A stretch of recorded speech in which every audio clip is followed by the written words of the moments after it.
ठीक है बच्चों, तो आज की क्लास में हम लोग अब स्ट्रेट लाइन जो कि पढ़ रहे थे, 3 डायमेंशनल कोऑर्डिनेट ज्योमेट्री के अंदर लाइन को, तो उसके बहुत ही इंपॉर्टेंट क्वेश्चन को, या ये मैं कहूँ कि एडवांस का जो सबसे फेवरेट सेगमेंट है उसकी स्टडी करेंगे।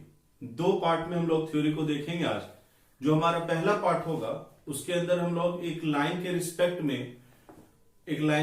में एक पॉइंट को लेंगे और फिर उस पॉइंट का perpendicular distance, feet of perpendicular और इमेज को देखेंगे। उसके बाद स्क्यू लाइंस को डिफाइन किया जाएगा और स्क्यू लाइंस के बारे में बताया जाएगा कि वो क्या होते हैं, कैसे होते हैं, उनके बीच का जो शॉर्टेस्ट डिस्टेंस है वो निकाला जाएगा और फिर 2 पैरेलल लाइन के बीच के डिस्टेंस को निकाला जाएगा। तो चलिए स्टार्ट करते हैं। आज का जो हमारा पहला टॉपिक है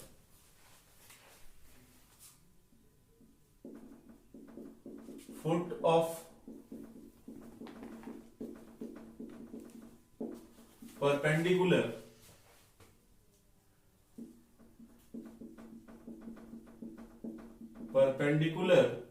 distance and image of any point in a line। ठीक है बच्चे, तो आज का जो हमारा टॉपिक है वो है foot of perpendicular distance and image of any point in A line. Again इसके हम 2 फॉर्मेट देखेंगे बेटा। पहला हमारा वेक्टर फॉर्मेट होगा और फिर उसके बाद हमारा स्केलर फॉर्मेट होगा, या ये कह सकते हो कार्टेशियन फॉर्मेट होगा। तो सबसे पहले हम लोग वेक्टर फॉर्म की बात करते हैं कि वेक्टर फॉर्म में हम लोग क्या कर रहे हैं। वेक्टर फॉर्म से मेरा क्या मतलब है कि इंफॉर्मेशन जो है, जो लाइन की इक्वेशन होगी वो वेक्टर इक्वेशन होगी। जो पॉइंट के बारे में बात की जाएगी पॉइंट का पोजीशन वेक्टर होगा, तो इसलिए हम लोग इस चीज को डील करते हैं। तो चलिए देखिए, सबसे पहले मैं एक लाइन का फॉर्मेशन करता हूं बेटा। मान लीजिए कि ये एक हमारी लाइन है, ठीक है। क्या है इसका इक्वेशन? लाइन का एक जनरल इक्वेशन जो आप लेते हैं, r equal to a plus lambda times b। So this is our line with vector equation r equals to a plus lambda times b, and now we have a point somewhere here, say this is a point p with position vector p, point p with position vector p. Now we are interested in finding the position vector of q, the position vector of r, and the distance pq. So our job today is to find out the position vector of point q, the position vector of point r in the here with respect to line and point where pq is perpendicular to the line. Okay, so now let's see, let's move. तो बेटा line की जो equation है वो क्या है, देखिए, r equal to a plus lambda times b। तो यहां पे ये क्या दे रहा है, r आपको क्या दे रहा है? r is position vector of points on the line. For different value of lambda we will get different points on the line, correct. So for some value of lambda obviously we will get q also. So now let us say lambda is the value for which we are getting position vector of q. So position vector of q equals to a plus lambda times b. ठीक है बच्चों, तो position vector of Q is equal to a plus lambda b. किसी न किसी lambda के लिए तो ये Q को रिप्रेजेंट कर रहा होगा, ठीक है। चलिए, तो अब मेरे पास ये एक पॉइंट है P जिसका पोजीशन वेक्टर है P और Q का पोजीशन वेक्टर है a plus lambda times b। तो वेक्टर PQ क्या हो जाएगा? अगर मैं वेक्टर PQ लिखना चाहूं तो it is position vector of Q minus position vector of P।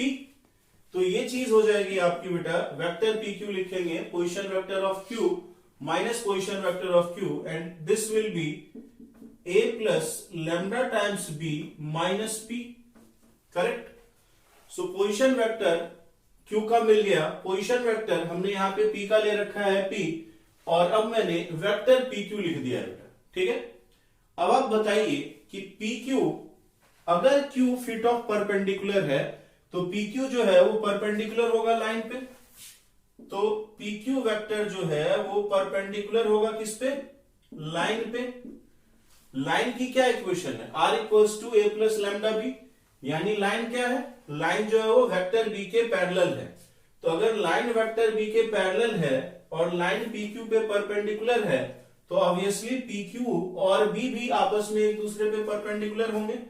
तो vector pq is perpendicular to vector b, and if this vector pq and vector b is perpendicular to each other, their dot product will be 0. pq dot b will be 0. Correct? Vector pq dot b will be 0. Now what is the value of pq?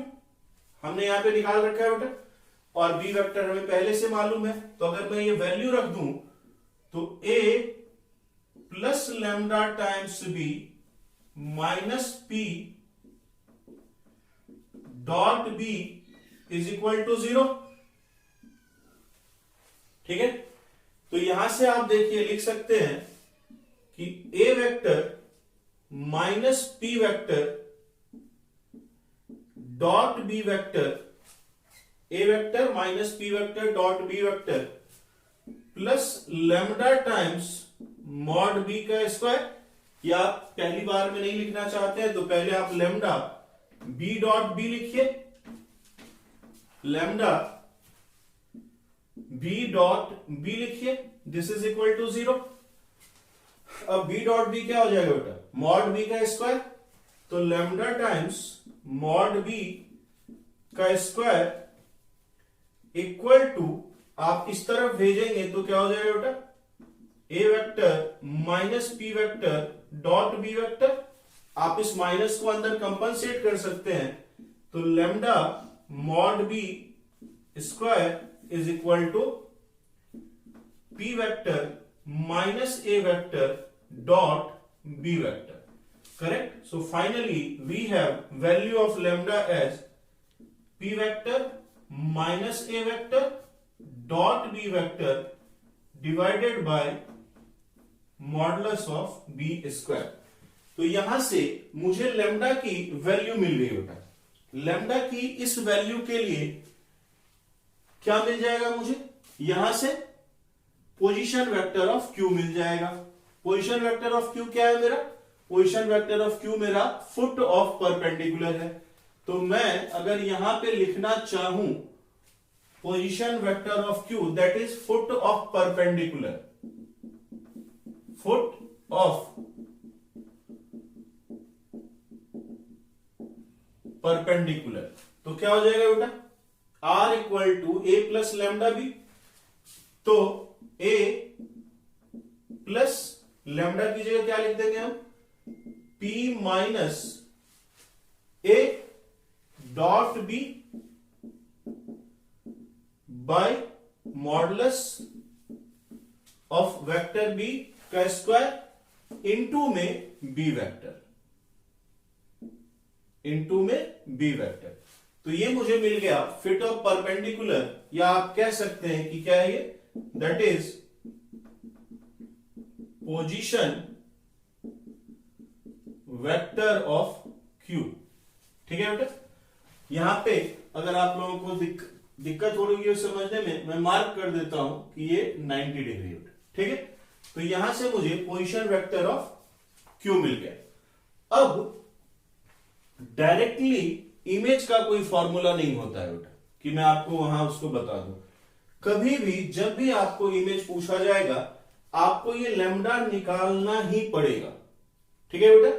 Lambda निकाल लेंगे आप, फिर आप q निकाल लेंगे. Lambda के बाद जैसे ही आपने q निकाल लिया, इमेज के लिए क्या करना है आपको? For image apply section formula. For image are apply section formula. क्या ये सेक्शन फॉर्मूला है बेटा? Q is mid point of P R. Q is mid point of P and R। P and R। Q जो है बेटा वो mid point है P और R का। तो P पहले से आपको मालूम है, P वेक्टर। Q आपने निकाल लिया। अब R के लिए आप क्या करेंगे? सेक्शन फॉर्मूला निकाल देंगे, लगा देंगे और वहां से आपको इमेज मिल जाएगा। तो यहां पे दो चीजें हमने निकाल ली बेटा, जो हमारा टारगेट था। पहला फुट ऑफ परपेंडिकुलर, दूसरा इमेज। अब कौन सी चीज रह गई है? अब रह गई है परपेंडिकुलर डिस्टेंस। क्या है परपेंडिकुलर डिस्टेंस? Vector PQ। तो अगर मैं इस वेक्टर PQ का मैग्नीट्यूड ले लूं तो मुझे परपेंडिकुलर डिस्टेंस मिल जाएगा। वेक्टर PQ क्या है? मैं पहले से निकाल रखा हूं कि वेक्टर PQ जो है वो a plus lambda times b minus p vector है। लैम्डा क्या है? लैम्डा मैं पहले से निकाल चुका हूं, vector p minus vector a dot b by modulus b का स्क्वायर। तो डायरेक्टली फॉर परपेंडिकुलर डिस्टेंस क्या हो जाएगा बेटा? Modulus PQ। इसका हम मॉडुलस ले लेंगे, यहां पे हम लैम्डा की वैल्यू रख देंगे। तो for perpendicular distance, for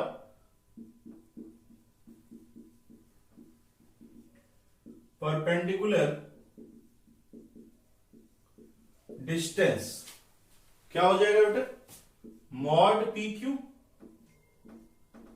and this mod PQ is equal to A vector, A vector. चाहो तो माइनस P वेक्टर लिख लो पहले, कोई बात नहीं। Minus P vector plus lambda की जगह क्या लिखेंगे? ये ठीक है बेटा। तो P vector minus A vector dot B vector by modulus B vector का square and this total into B vector. So this will be our perpendicular distance in vector form. क्या लेना पड़ेगा? इसका मॉडुलस लेना पड़ेगा। ठीक है बेटा। तो जब आप इसका मॉडुलस ले लेंगे, ये आपको परपेंडिकुलर डिस्टेंस दे देगा। करेक्ट। तो जो तीन बातें मैंने बताई थी जिसकी हम लोग वेक्टर फॉर्म में स्टडी करने वाले थे, मैं एक बार सारे कंसेप्ट्स को समराइज कर देता हूं बेटा। हमारे पास एक लाइन की इक्वेशन है R equals to A plus lambda b. हमारे पास एक फिक्स पॉइंट है P। हम इस फिक्स पॉइंट P का इस लाइन में फुट ऑफ परपेंडिकुलर लेना चाहते हैं और इमेज लेना चाहते हैं।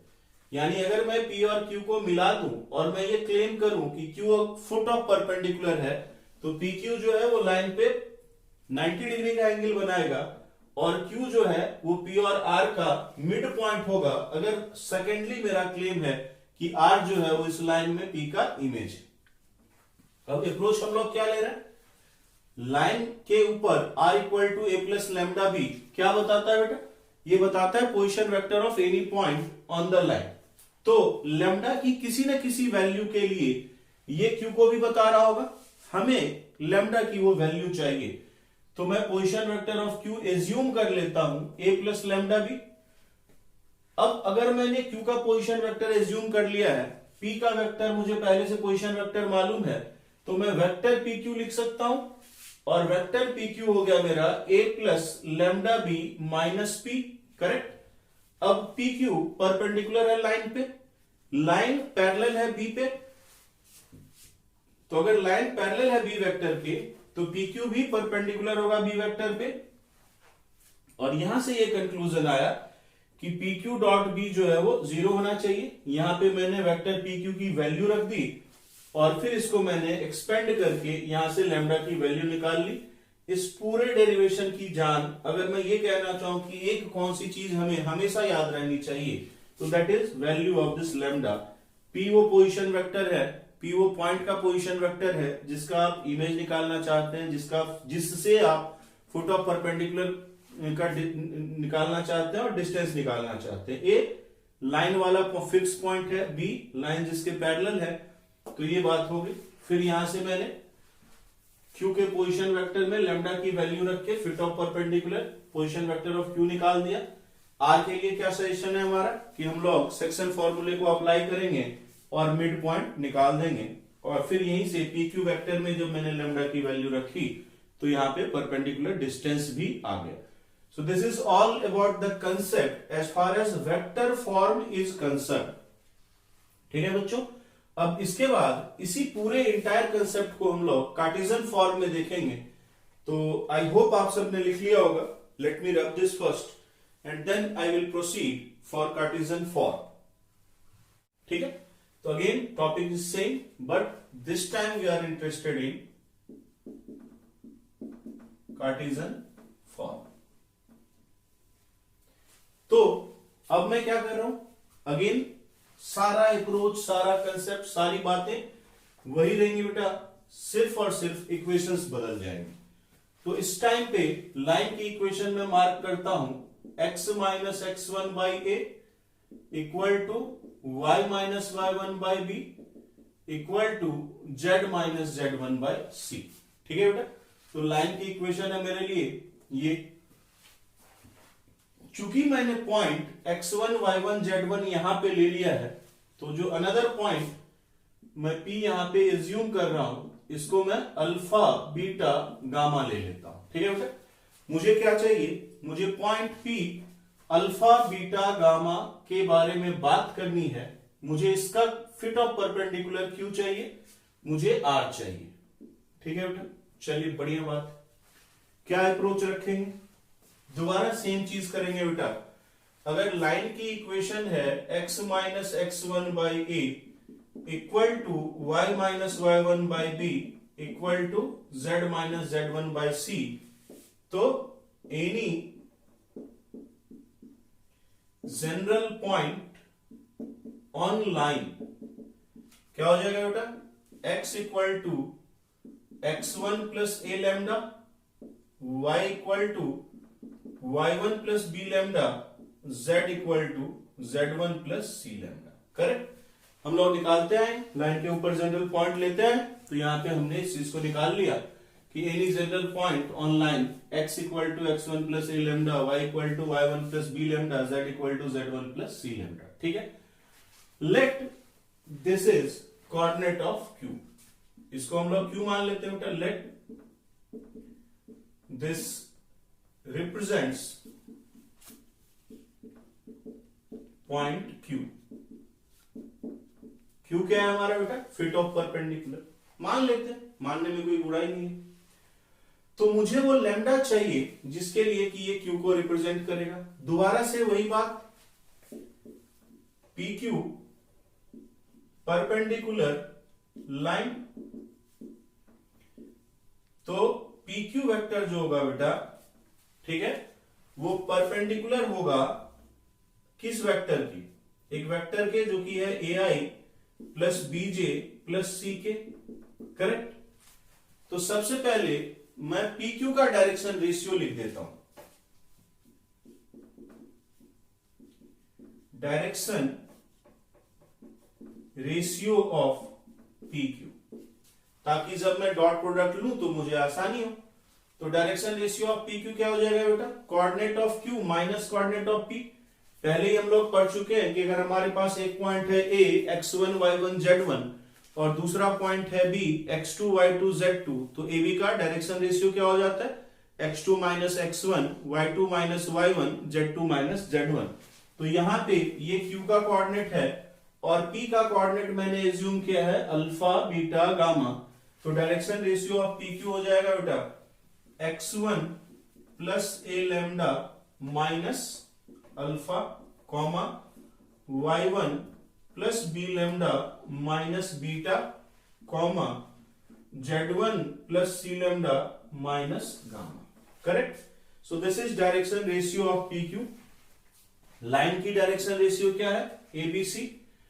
अब जब आपको दो वेक्टर का या कोई सा भी दो डायरेक्शन रेशियो मालूम है, मैंने पहली क्लास के अंदर जब मैं डायरेक्शन कोसाइन और डायरेक्शन रेशियो को एक्सप्लेन कर रहा था, उस टाइम मैंने बताया था कि अगर A1 B1 C1 direction ratio है और A2 B2 C2 direction ratio है, तो उनके बीच का एंगल cos थीटा। a1 a2 plus b1 b2 plus c1 c2 by under root a1 square plus b1 square plus c1 square into under root a2 square plus b2 square plus c2 square. और वहीं पे मैंने condition बताई थी कि if they are perpendicular तो क्या होगा बेटा, a1 a2 plus b1 b2 plus c1 c2 0 हो जाएगा। तो यहां पे मान लीजिए कि a1 a2 a3 ये है, तो b1 b2 a2 b2 c2 क्या है, a1 b1 ये हो गया a1, ये हो गया b1, ये हो गया c1, तो ये क्या हो जाएगा a2 b2 c2। तो इनका जो प्रोडक्ट है ये होना चाहिए बेटा 0। तो कर दो multiply, a x1 plus a lambda minus alpha plus b y1 plus b lambda minus beta plus c z1 plus c lambda minus gamma is equal to 0। Correct.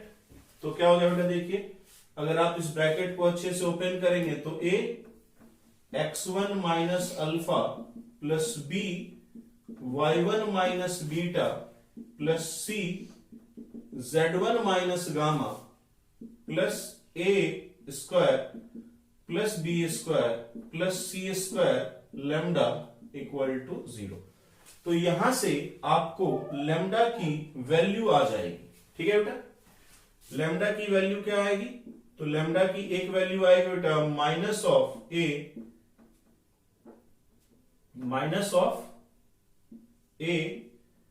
x1 minus alpha plus b y1 minus beta plus c z1 minus gamma divided by a square plus B square plus C square. चाहे तो आप इसको याद रख लें या आपकी सहूलियत है, आप चाहे तो इस माइनस को अंदर ले जा सकते हैं बेटा। तो यहां से लैम्डा की वैल्यू आपको आ जाएगी a alpha minus x1 plus b beta minus y1 plus c gamma minus z1 divided by a square plus B square plus C square. ठीक है बच्चे, यहां पे जो हमारी प्रायोरिटी है या जो हमारा काम है वो खत्म हो जाता है जैसे ही हम लैम्डा की वैल्यू निकाल लेते हैं। अब ये प्रैक्टिकली पॉसिबल नहीं है कि इतने बड़े लैम्डा की वैल्यू को x में y में z में रखा जाए और फिर हम लोग अप्रोच करें, कोई फॉर्मूला डिराइव करें परपेंडिकुलर डिस्टेंस का, या पोजीशन वेक्टर लिखें या इमेज लिखें। इसीलिए जब कार्टेशियन फॉर्म की बात करते हैं तो सिर्फ लैम्डा निकाल के रख दिया जाता है। अब आप कहोगे कि सर ये तो फिर निकालेंगे कैसे, हम एग्जाम में कैसे करेंगे। एग्जाम में आपको 1% भी डिफिकल्टी नहीं होगी। क्यों नहीं होगी बेटा, क्योंकि आपको अल्फा बीटा गामा मालूम है, आपको x1 y1 z1 मालूम है और आपको abc मालूम है। तो अगर आप alpha beta gamma x1 y1 z1 और abc को जानते हैं तो ये बात वेल कन्फर्म है कि ये इसकी जो पूरी की पूरी वैल्यू है वो कोई कांस्टेंट आएगी। लैम्डा भी दिखने में आपको भारी भरकम लग रहा है, बट इसकी वैल्यू हो सकता है 5 आ जाए, 10 आ जाए, 20 आ जाए, 1/2 आ जाए, -7/4 आ जाए, कुछ भी आ जाए, but lambda will be a constant, and when you will get that particular constant you can put it right here for the coordinates of q। और एक बार आपको कोऑर्डिनेट मिल गया q का, फिर आप p और q पे डिस्टेंस फॉर्मूला लगा दोगे और r के लिए सेक्शन फॉर्मूले का इस्तेमाल करोगे। तो यहां पे ये इंपॉर्टेंट है बेटा कि आपको लैम्डा की वैल्यू याद रहे। ठीक है, मैं 2 क्वेश्चन करवाऊंगा। एक क्वेश्चन के अंदर मैं लैम्डा के थ्रू नहीं आऊंगा, मैं ये फॉर्मूला नहीं लगाऊंगा, मैं आपको सिंपल दिखलाऊंगा कि हम किसी अप्रोच के साथ यहां पे पहुंच जाते हैं। हमें इसको याद करने की जरूरत नहीं है, सारी बातें हम जानते हैं, तो नॉर्मल डेरिवेशन पॉइंट से ही हम लोग आ जाएंगे। दूसरा एक क्वेश्चन मैं करवा दूंगा जिसमें कि हम लोग डायरेक्टली वैल्यू लगा देंगे। ठीक है, तो 1 बाय 1 हम लोग दोनों क्वेश्चन देखते हैं। पहले आप लोग इसको देख लीजिए। I hope everything is very clear and the much explanation has been given already to the concept required. So let us note down this first and be ready for the question. चलिए तो पहला question लिखते हैं हम लोग 3। ठीक है बच्चे, तो लेट्स सी द क्वेश्चन। क्या पूछा गया आपको? Find coordinates of the foot of perpendicular drawn from the point A 103 to the join of the points B 471 and C 353। मतलब B और C को मिलाने वाली एक लाइन है, उसके ऊपर A से अगर हम परपेंडिकुलर को ड्रॉप करें तो मुझे फुट ऑफ परपेंडिकुलर चाहिए। ठीक है बेटा, एक अप्रोच जो पिछला था, B और C का कोऑर्डिनेट मालूम है। अगर आपको दो पॉइंट का कोऑर्डिनेट मालूम है तो आप क्या कर सकते हो, सीधा उसका लाइन लिख सकते हो। लाइन की इक्वेशन मिल गई, पॉइंट है, अप्रोच लगा दीजिए, वहां से हो जाएगा बेटा। मैं दूसरा एक नॉर्मल सा मेथड आपको डिस्कस करूंगा, उसको मैं बाद में इस्तेमाल कर लूंगा किसी क्वेश्चन में। तो मैं मान के चलता हूं कि जो Q है ना, Q मतलब फुट ऑफ परपेंडिकुलर आपका, वो B और C को λ/1 के रेशियो में डिवाइड करता है। ठीक है बेटा, मैं ये मान लेता हूं भैया आप ए से लाइन BC पे परपेंडिकुलर ड्रॉप कर रहे हैं, फिट ऑफ परपेंडिकुलर है, तो BC को चाहे एक्सटर्नली करे चाहे इंटरनली करे डिवाइड तो करेगा, सेक्शन फॉर्मूला तो लगेगा। तो मैं अपनी तरफ से ये मानता हूं कि Q जो है वो B और C को λ/1 के रेशियो में डिवाइड करता है। तो यहां से मैं डायरेक्टली Q का कोऑर्डिनेट लिख सकता हूं बेटा। क्या हो जाएगा Q का कोऑर्डिनेट्स?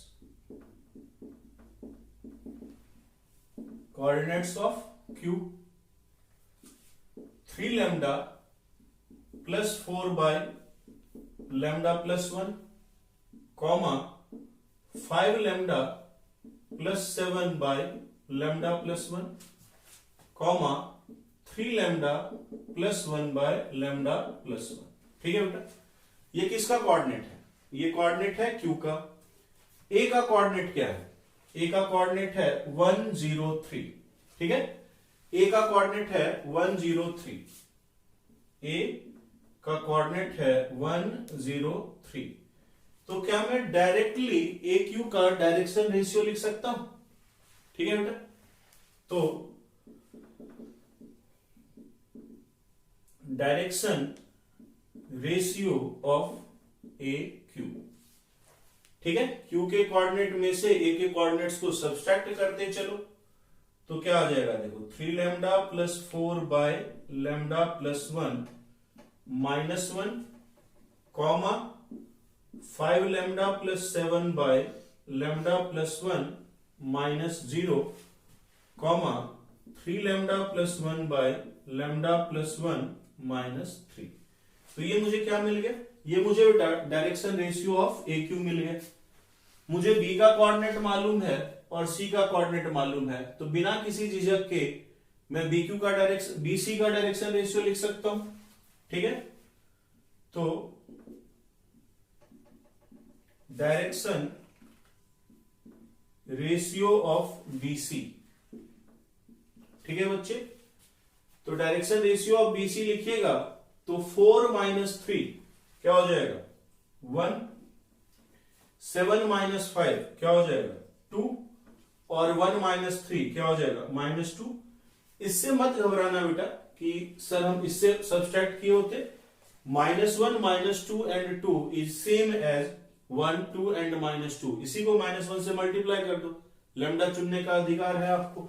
ठीक है तो इसीलिए ये नहीं कि सर अगर मैंने -1 -2 और 2 लिखा तो कोई गलती नहीं है बेटा, आप सही हैं। अब आप क्या जानते हो बेटा? अब आप जानते हो कि AQ is perpendicular to BC। ठीक है, तो अब अपन जानते हैं कि AQ परपेंडिकुलर BC, तो इसीलिए इनके डायरेक्शन रेशियो में रिलेशन होगा A1 A2 plus B1 B2 plus C1 C2 क्या हो जाएगा बेटा 0 हो जाएगा।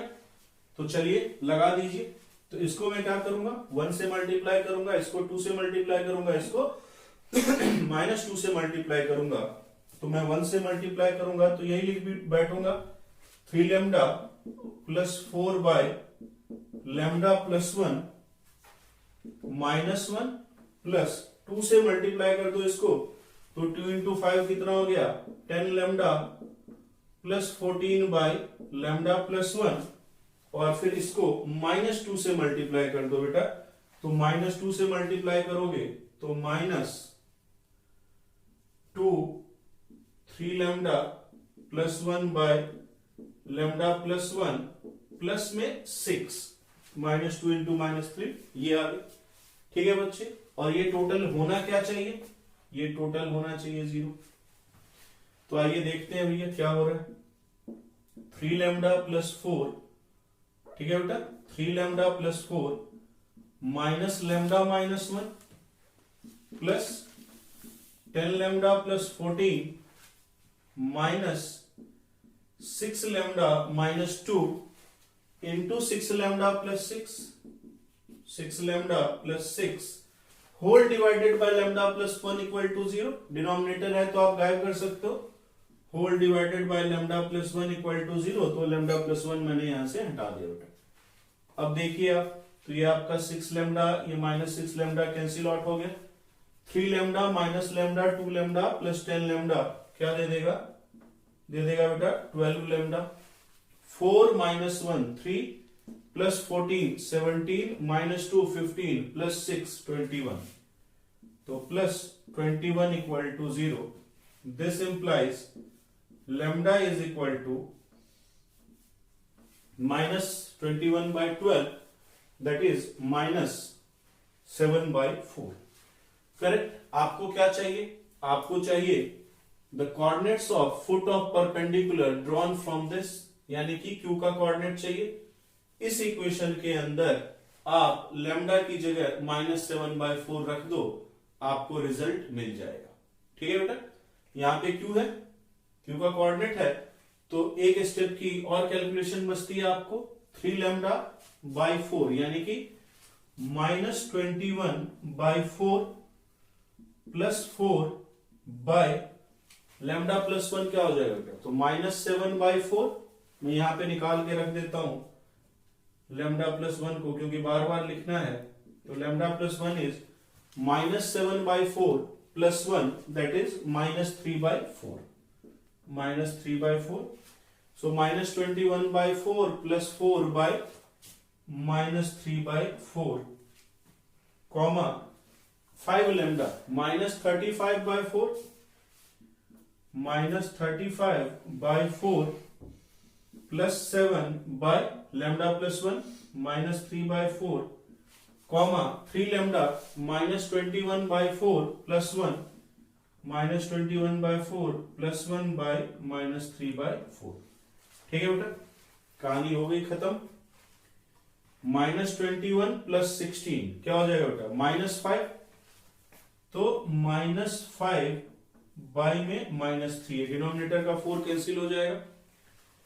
-35 प्लस 28 क्या बचेगा, -7 बाई -3, -21 प्लस 4 क्या हो जाएगा बेटा, 17, तो -17 बाय -3, माइनस माइनस काट दीजिए।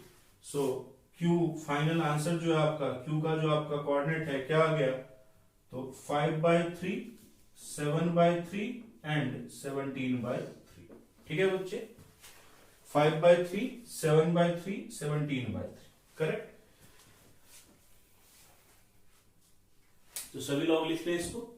ये एक क्वेश्चन था जिसको मैंने सेक्शन फॉर्मूले के अप्रोच से किया। मैं एक और क्वेश्चन आपको दे देता हूं, उसको मैं जो ऑफिशियल अप्रोच है उससे करता। इस पे भी आप लगा सकते थे बेटा, आप बीसी की इक्वेशन लिखते, सारी चीजें आपको मिल जाती, यहां से भी कोई खास दिक्कत वाली बात नहीं थी। ठीक है, चलिए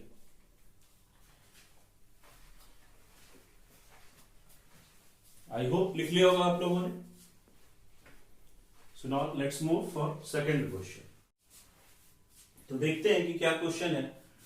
क्वेश्चन है आपका, find the length of the perpendicular drawn from point 2, 3, 4 to the line 4 - x/2 equal to i/6 equal to 1 - z/3। तो सबसे पहली बात कि लाइन लग तो रहा है बट अपने स्टैंडर्ड फॉर्मेट में नहीं। आपको xy/z का कोफिशिएंट क्या करना होता है बेटा, +1 करना होता है। तो सबसे पहले हम लोग उस काम को करेंगे, तो यहां से माइनस कॉमन लेकर के डिनोमिनेटर में ट्रांसफर कर देंगे, और यहां से भी माइनस कॉमन लेकर के डिनोमिनेटर में ट्रांसफर कर देंगे। तो मैं लाइन की जो एग्जैक्ट इक्वेशन बननी है वो लिख देता हूं, x minus 4 by minus 2 equal to y by 6 equal to z minus 1 by minus 3। ठीक है बेटा, अब यहां से मुझे सारी चीजें मिल रही हैं। मुझे A B C direction ratio की वैल्यू मिल जा रही है, -2 6 -3। मुझे x1 y1 z1 पॉइंट मिल जा रहा है 4 0 1। मुझे अल्फा बीटा गामा जिससे परपेंडिकुलर डिस्टेंस चाहिए वो मिल जा रहा है 2 3 4। तो यानी कि मेरे पास सफिशिएंट इंफॉर्मेशन है डायरेक्टली लैम्डा को निकालने की। अब मैं लैम्डा के लिए अभी अभी जो मैंने डिराइव किया है उसको लिख देता हूं। ठीक है बच्चे, तो a alpha minus x1 plus b beta minus y1 plus c gamma minus z1 by a square plus B square plus C square. Minus लगा दोगे तो अल्फा माइनस ये आ जाएगा बेटा। तो अब कंपेयर कर लीजिए, तो a की वैल्यू है -2, अल्फा की वैल्यू है 2 और x1 की वैल्यू है 4 प्लस b कितना है बेटा 6, बीटा कितना है 3 और y1 कितना है 0, -3 c की वैल्यू, गामा कितना है आपका 4 माइनस में 1, गामा है आपका 4 माइनस में 1। बाय में क्या आ जाएगा बेटा, बाय में आ जाएगा आपका a square plus B square plus C square यानी कि 4 plus 36 plus 9। So lambda is equal to -2 into -2 4 plus 18 और ये -3 इंटू 3 -9 बाय में 49। So this is equal to 13 by 49। Correct है बेटा, ये टोटल हो जाएगा हमारा 22 माइनस 9 दैट इज 13 बाय 49। तो ये डायरेक्ट हमने लैम्डा की वैल्यू निकाल ली है बच्चे। लैम्डा की वैल्यू निकालने का क्या फायदा हुआ कि अब हम डायरेक्टली क्या कर सकते हैं, Q का कोऑर्डिनेट लिख सकते हैं। ठीक है, और Q का कोऑर्डिनेट क्या था, मैं बिल्कुल रिकॉल करवाते हुए चलता हूं। Q का कोऑर्डिनेट था x1 plus a lambda, y1 plus b lambda और z1 प्लस सी लैम्डा। तो यहां से Q का कोऑर्डिनेट लिख देते हैं हम लोग। तो x1 क्या है 4, तो 4, a क्या है -2, तो -2 इंटू 13 बाय 49। डाटा को देख के डरिएगा मत। y1 क्या बेटा 0 प्लस 6 13 बाय 49 और z1 क्या है आपका, z1 है बेटा 1, तो 1 -3 13 बाय 49। ठीक है, करेक्ट। तो इसको भी सिंप्लीफाई कर लेते हैं। 4 इंटू 49 196 माइनस 26, तो 196 माइनस 26 इज 170 बाय 49। यहां पे ये डायरेक्टली आ गया बेटा 13 इंटू 6 दैट इज 78 बाय 49 और ये आखिरी में 49 minus 39 that is what 10 upon 49। ठीक है बच्चों, तो मुझे यहां से देखो जो फुट ऑफ परपेंडिकुलर है वो वाला काम मेरा हो गया। मुझे Q का कोऑर्डिनेट मिल गया, मेरे पास ऑलरेडी P का कोऑर्डिनेट है, ये वाला पॉइंट है 2 3 4। मुझे परपेंडिकुलर डिस्टेंस चाहिए, तो मान लो कि मैंने इसको P कहा है, ये मेरा Q हो गया है, तो PQ क्या हो जाएगा, PQ स्क्वायर निकाल लेता हूं मैं, इतना बड़ा रूट क्यों लिखना। तो PQ स्क्वायर हो जाएगा बेटा 170 बाय 49 माइनस 2 का whole square plus 78 by 49 minus 3 का होल स्क्वायर प्लस 10 बाय 49 -4 का होल स्क्वायर। ठीक है बच्चे, तो PQ whole square is equal to, यहां देखिए 170 माइनस 98, ठीक है, तो 170 माइनस 98 इज 72/49 का स्क्वायर प्लस 78 माइनस 147, तो 47 और 22 कितना हो जाएगा 69, तो ये हो गया 69/49 का होल स्क्वायर प्लस में 10 माइनस 196, तो 10 निकालिएगा 196 से तो क्या हो जाएगा 186/49 का होल स्क्वायर।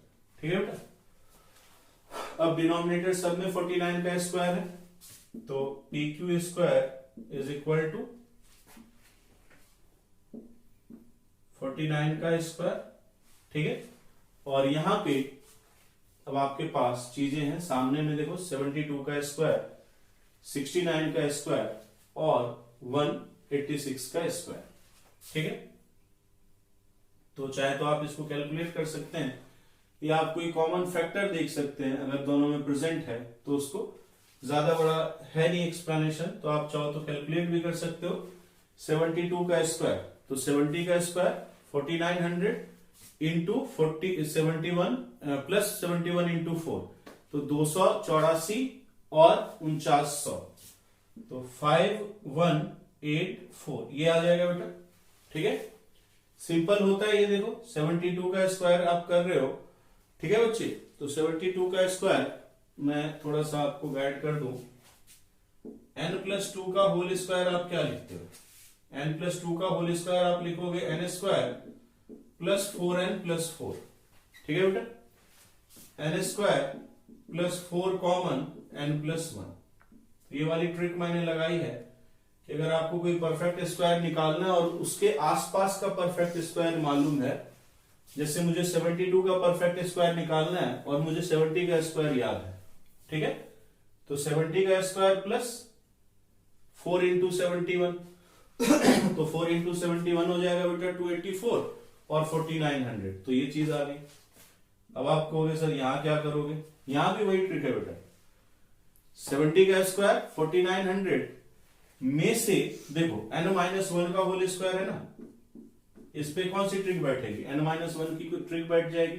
70 का स्क्वायर आपको मालूम है, तो ये वाली चीज हो जाएगी बेटा n square minus 2n plus 1, तो 70 का स्क्वायर 4900 माइनस 2 इंटू 70 140, तो 4900 में से 140 को कम कर लोगे तो कितना हो जाएगा 4760, और उसमें 1 को ऐड कर दो, तो 44761 हो जाएगा। ये टेंशन मत लीजिए आप। ठीक है, अब ये 3 डिजिट वाला है बेटा, तो इसको निकालना पड़ेगा। ठीक है, फिलहाल इसके लिए कोई ट्रिक मेरे पास नहीं है, तो चलो कोई बात नहीं, निकाल देते हैं, या मैं डायरेक्ट आंसर लिख देता हूं निकाल ही दो, क्यों आप लोग को ये सब आपने मेहनत नहीं की। ठीक है बेटा, तो 6 इंटू 6 36 3 हो गया, 8 इंटू 6 48 3 51 5 हो गया, 6 5 ये आ जाएगा। 8 से करोगे 48 4 बच गया, 64 4 68 6 बच गया, और 8 6 14, और ये आपको 186। मैं भूल रहा हूं, इसकी भी ट्रिक थी कुछ, मुझे फिलहाल एग्जैक्टली ध्यान नहीं आ रही है। तो ये हो गया 6 बेटा, ये हो जाएगा 9, और ये 9 6 15 का 5, हाथ में बच गया आपका 1। ठीक है, और ये 10 4 14 1 3, सो प्लस 3 4 5 9 6। ठीक है बच्चे, ठीक है बच्चों, तो इसको जब आप ऐड कीजिएगा, ये आपका PQ स्क्वायर जो है, इसको जब आप ऐड करेंगे तो ये 44541 बाय 49 का स्क्वायर आ जाएगा। मैं आपको भी डायरेक्टली रिजल्ट बता देता हूं कि ये हो जाता है 49 इंटू 909 बाय 49 का स्क्वायर, तो एक 49 बेटा कट जाएगा, so PQ square is equal to 909 by 49, P Q is equal to under root 909 by 7, और you can write 3/7 under root 101। ठीक है बेटा, तो ये इस तरीके से मैंने एक बार कैलकुलेशन करके आप लोगों को बताया, क्योंकि मुझे ये दो बातें इसी के साथ सिखला देनी थी आप लोगों को कि अगर इस तरह से कभी स्क्वायर निकालना हो तो कैसे हम लोग निकालते हैं, ये तरीका है। एक और मैं आपको इसका शॉर्टकट बताता हूं कैलकुलेशन के रिगार्ड से, अगर देखा जाए कैलकुलेशन की नजर से अगर देखा जाए तो एक बार आप लोग इसको लिख लीजिए, फिर मैं इसको जस्ट 2 मिनट में बताता हूं कि अगर हम लोग उस तरीके से इस क्वेश्चन को करते हैं तो कैसे थोड़ा सा टाइम हम अपना और बचा सकते हैं। Answer is this final 3/7 under root 101। ठीक है बेटा, तो थोड़ा सा कैलकुलेशन वर्क हम लोग कम करते हैं, देखिए कैसे।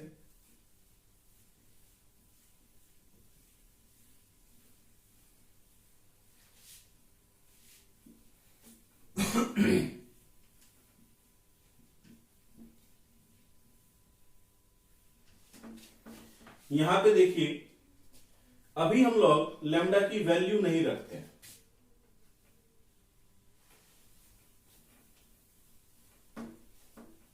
अभी हम लोग क्यू के कोऑर्डिनेट को लैम्डा में ही रख लेते हैं। क्यों? क्योंकि लैम्डा थोड़ा न्यूमेरिकल वाइज ठीक वैल्यू नहीं आएगी। तो अभी आप जब यहां पे x1 रखिएगा तो 4 - 2 लैम्डा, ठीक है, we know lambda is 13/49, 4 - 2 lambda, y1 आपका है 0, तो ये क्या हो जाएगा आपका 6 लैम्डा, और z1 है आपका 1, तो 1 - 3 लैम्डा। तो q का कोऑर्डिनेट है बेटा, जरूरत पड़ने पे हम लोग लैम्डा की वैल्यू रख देंगे। तो अब डायरेक्टली pq स्क्वायर, तो pq स्क्वायर क्या हो जाएगा बेटा 4 - 2 लैम्डा -2 का होल स्क्वायर प्लस 6 लैम्डा -3 का होल स्क्वायर प्लस 1 - 3 लैम्डा -4 का whole square.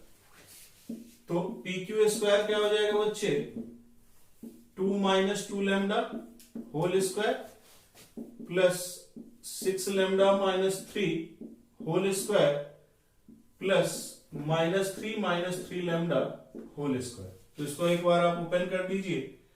So pq square is equal to 4 + 4 lambda square -8 lambda plus 36 lambda square plus 9 -36 lambda plus 9 lambda square plus 9 -18 lambda.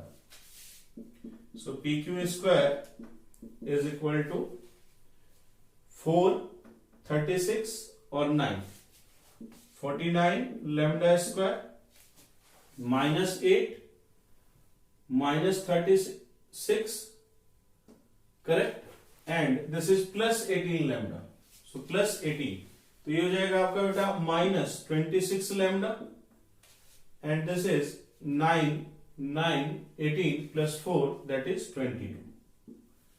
अब आप यहां पे लैम्डा की value रख दें, आपका कैलकुलेशन काफी इजी हो जाएगा। pq square is equal to 49 into 13/49 का square -26 into 13/49 plus 22। So this pq square, एक 49 कट गया बेटा,